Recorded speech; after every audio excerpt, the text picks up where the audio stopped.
Next, we're going to bring in Douglas Murray. Douglas is a reporter and best-selling author whose work has taken him to war zones around the world, from Iraq and North Korea to Ukraine and Israel. Douglas Murray, thank you so much for being with us. It's a great pleasure to be with you. I'd love to just get your initial reactions to the strikes this morning. My first reaction is I'm not surprised by the strikes. I don't think anyone is, if they've followed the buildup of forces in the region in recent weeks. I think that that what will perhaps have flummoxed some people is something they shouldn't be flummoxed by if they follow the way in which President Trump tends to operate, which is that he says you've got to do X on the count of 3. And then it's rather like that old trick of going 1, 2, 3. Mm-hmm. He gives a deadline, and when it becomes clear that the person or the country, the regime he's trying to negotiate with is clearly not going to make that deadline, he doesn't wait for them to just keep stringing him along, but just acts. And I think that's what we saw from the statement that he issued in the early hours of this morning. It was clear that he, in his view, simply that the Iranians were, the Iranian Revolutionary Government were simply stringing him and other parties along, and he decided not to be strung along any longer. So in one way it's surprising, in another it's really sort of textbook Trump. You've spoken with the president and have spoken about these issues with him in particular. Take us into his mindset. And I ask because he's a president who campaigned on the idea of getting America out of foreign conflicts, America first. It's why his base largely likes him. And still, in his administration, we've seen multiple entanglements: Iran in June in the 12-day war, deposing Maduro in Venezuela, launching strikes in Nigeria. And yet his supporters are still placing trust in him, though some in the MAGA base are clearly upset. How do you explain his mindset right now?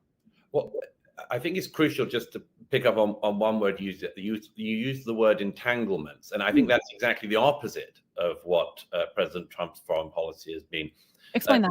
Well, each of the cases you gave are in some ways the opposite of an entanglement. The war last summer was not the American Air Force getting entangled in the skies above Iran. It was a very specific, precise set of strikes, principally against the Iranian nuclear facilities.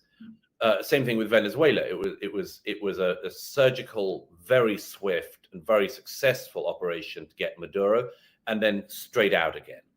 And I would predict that we will see the same thing here with this latest round against the revolutionary government in Iran.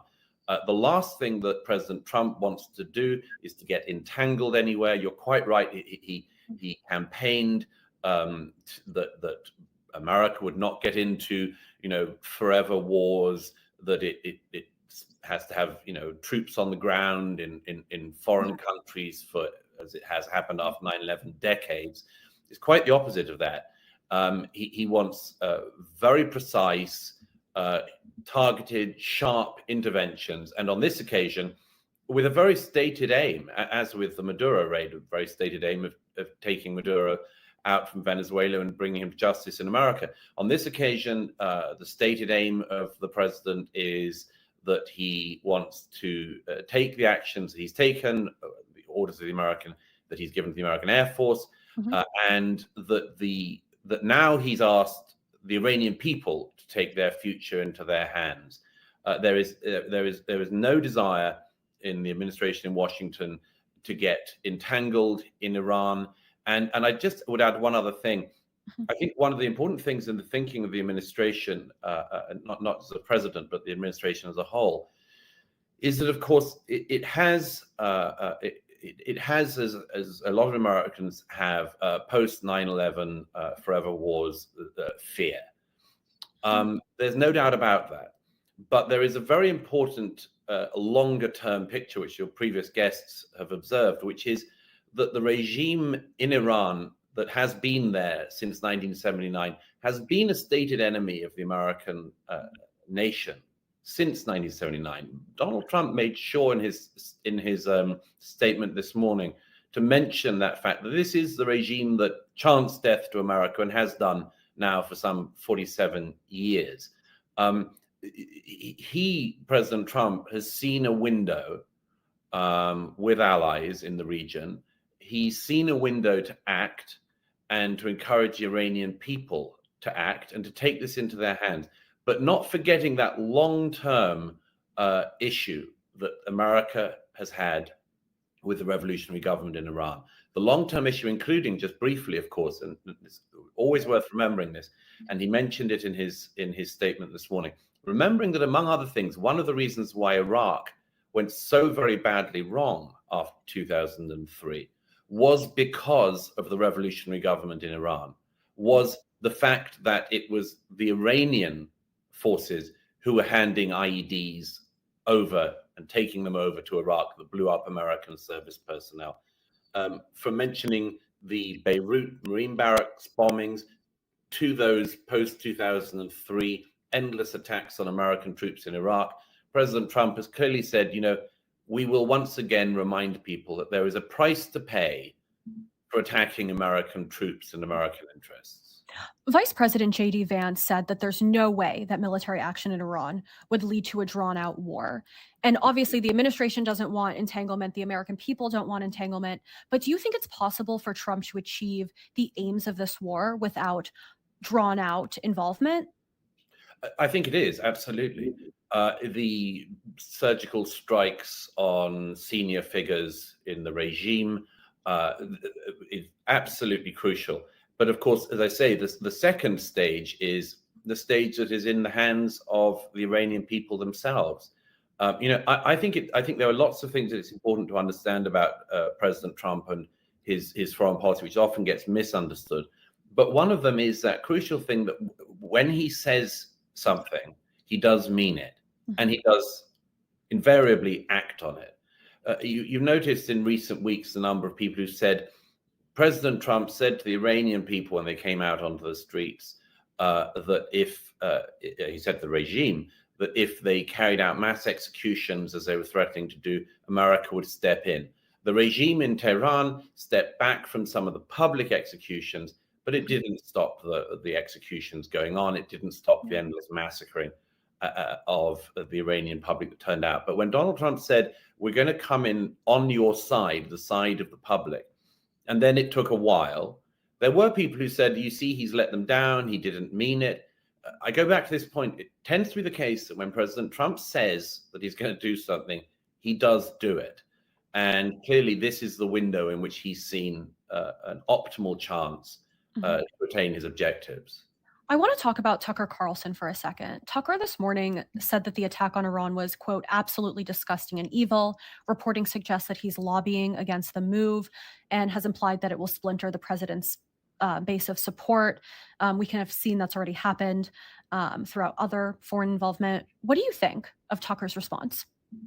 I mean, there's a line in Hamlet, the cat will mew and dog will have his day. I mean, cats mew, dogs bark. Tucker Carlson makes, outrageous claims, and that's to be expected. Remember last summer, before the surgical strikes against Iranian nuclear facilities, he said that tens of thousands of Americans would die if American planes took to the air. It just didn't happen. I don't think he has any particular understanding of these things. He just has sort of belches of opinion. And that's fine. That's his right. Everybody can say what they think. But I mean, he's just been flat out wrong about these issues in the past. And principally, it seems, sadly, is just propelled by this desire to try to claim that America is basically run by Israel, the Jews, and simply does the bidding of Israel. This is what he says. This is what he does. This is what he believes.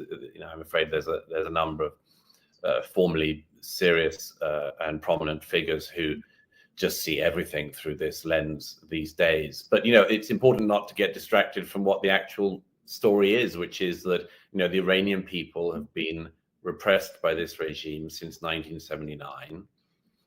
This is about them. It is about them having a historic opportunity Mhm.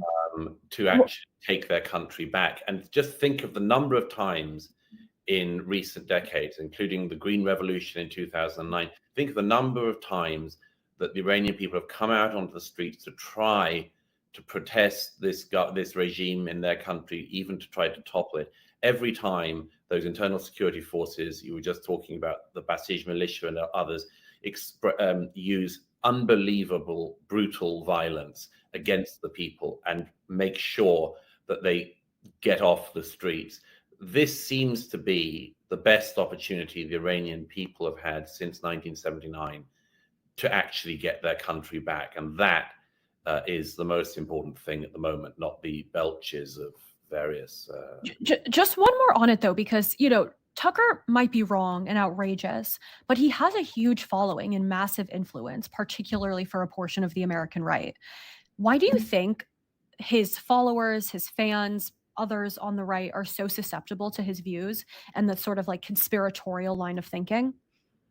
Well, unfortunately, it's a sort of low resolution thinking, which is, conspiratorial thinking is always like that. You have an omni explanation for everything, and in a complicated world, some people like the idea of having a single explanation for everything, a single conspiracy to explain everything.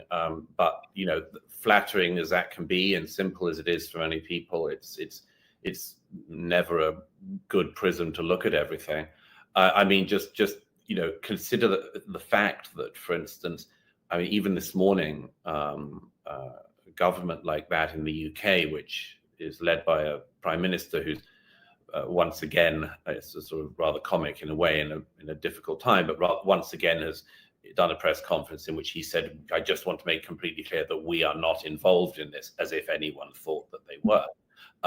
But just remember that even those countries that are Britain and some of its European partners this morning that have said, effectively, we want to see de-escalation. Just note that even those countries have made important observation about the terrorism that the Iranian Revolutionary Government has been carrying out in their own countries. It's not just that the Iranian Revolutionary Government has been sponsoring terror in the region, launching wars in the region, colonizing country after country in the region, in the Middle East, Yemen, Syria, Lebanon, so on. It's the fact that they have continued and do continue to this day to try to carry out terrorist attacks in other countries. The British Prime Minister this morning, as I say, he's clearly no fan of this particular intervention. But the British Prime Minister this morning said that Britain has stopped 20 terrorist attacks just in the last year in the UK that have emanated from Tehran.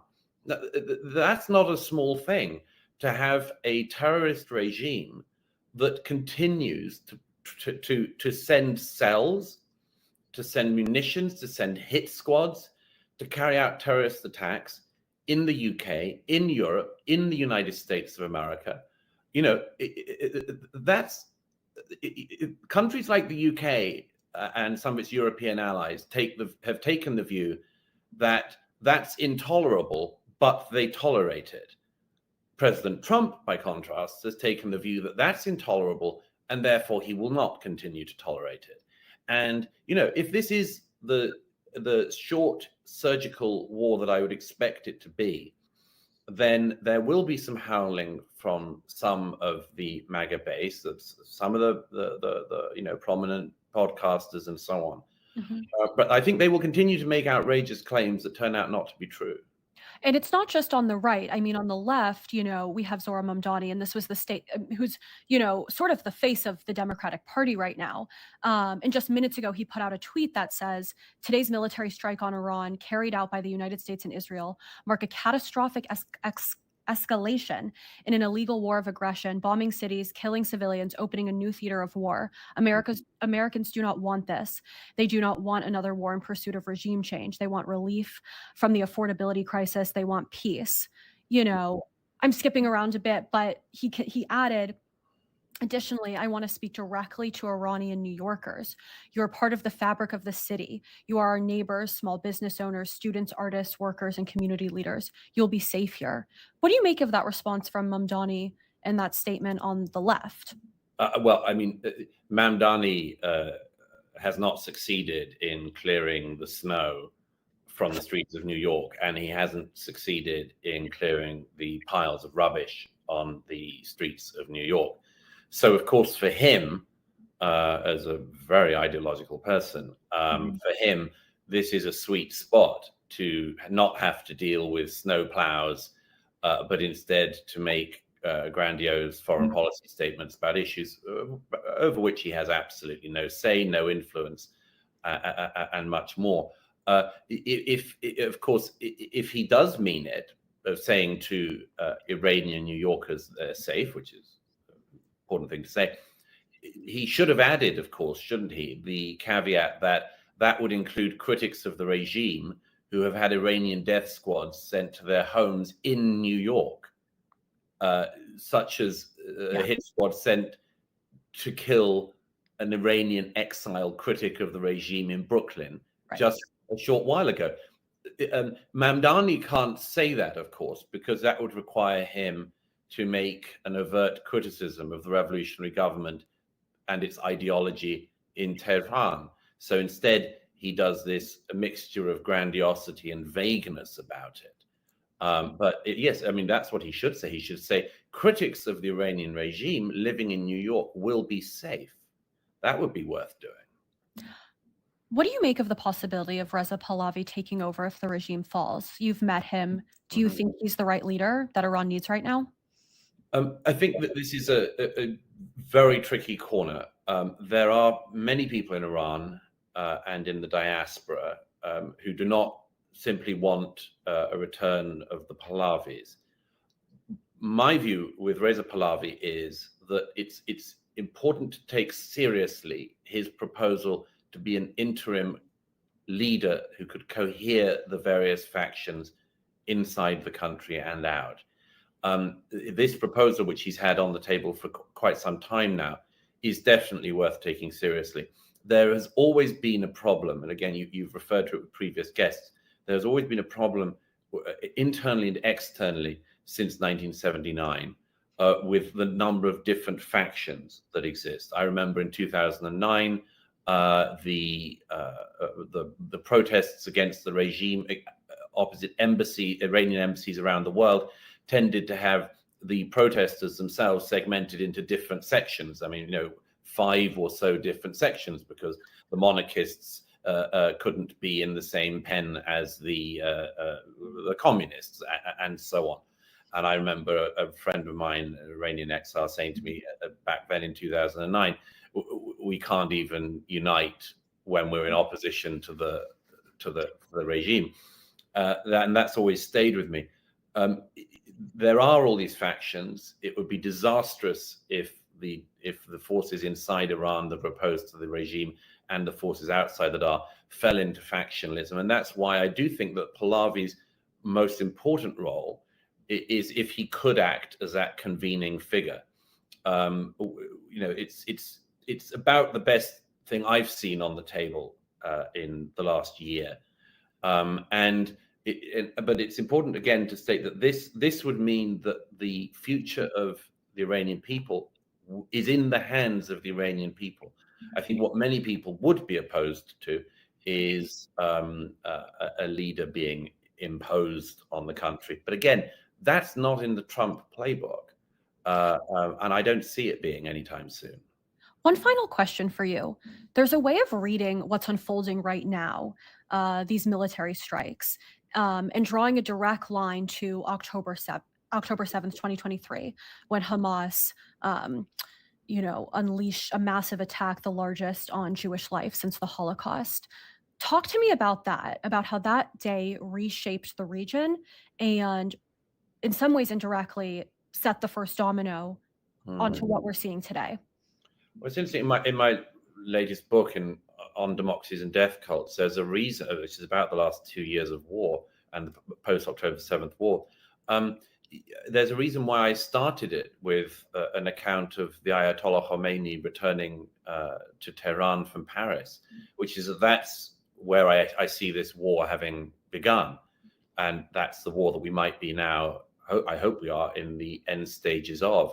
If you look back to October the 7th and the attack that Sinwar, with, of course, Iranian backing, launched against Israel, I think that the history books already see this as one of the biggest, most catastrophic military misjudgments of all time.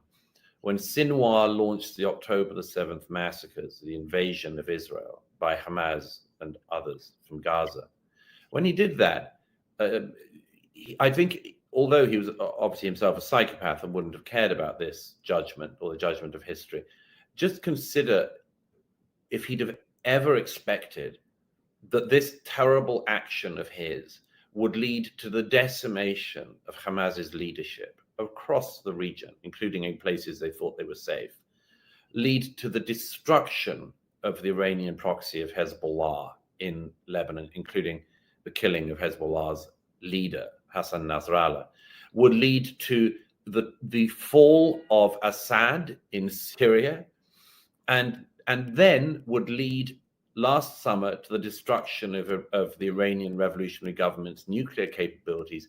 And now it seems the destruction of the Iranian revolutionary government itself.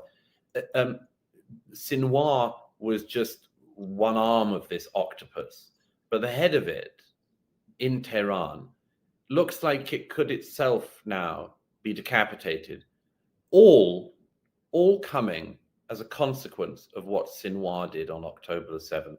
It's an extraordinary thing. I think, as I say, history is already judging that what Sinwar did, as well as barbaric and evil, will probably turn out to be seen as one of the worst military misjudgments in history. Wow. Well, Douglas Murray, thank you so much for joining us today. We really appreciate your time.